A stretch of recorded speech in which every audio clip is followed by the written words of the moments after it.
When I was a kid, my mom steered us toward toys that looked like G.I. Joe or Transformers action figures, but weren't. Their faces were whack, the joints all wrong, such that the limbs didn't move right, or else they popped out altogether. Sure, these off-brand imitations cost less than the real thing. That made a difference on my meager allowance, but no amount of imagination could turn my busted GoBots into Optimus Prime.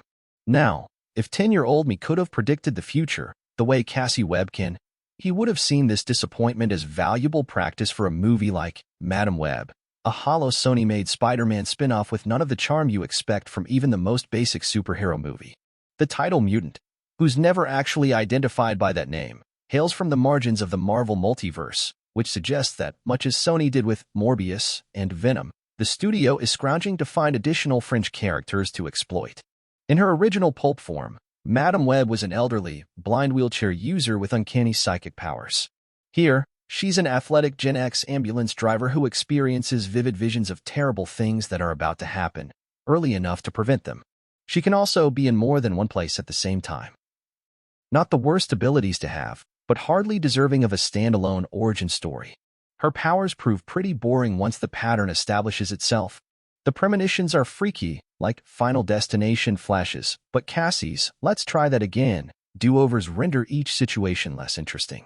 Even with an actor as clever as Dakota Johnson, who seems to suspect she could be caught in the next Catwoman, covering her bets with eccentric line readings, Madam Web was never going to touch the relatively high-concept, Disney-made Avengers movies.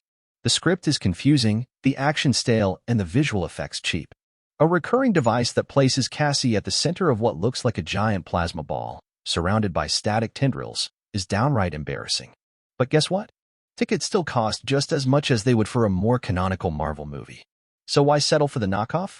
For reasons it would spoil the film's spider-adjacent agenda to reveal, most of Madam Web unfolds in 2003 New York City, all but the opening, which takes place on one of those staged, Amazon jungle sets you see in films like Dora and the Lost City of Gold. Weeks away from giving birth, Cassie's pregnant mother, Constance, Carrie Bish, travels all the way to Peru to find a rare spider with healing abilities. She's a scientist who doesn't believe in legends of Las Arañas, mythical spider people who run across the treetops. But maybe she should.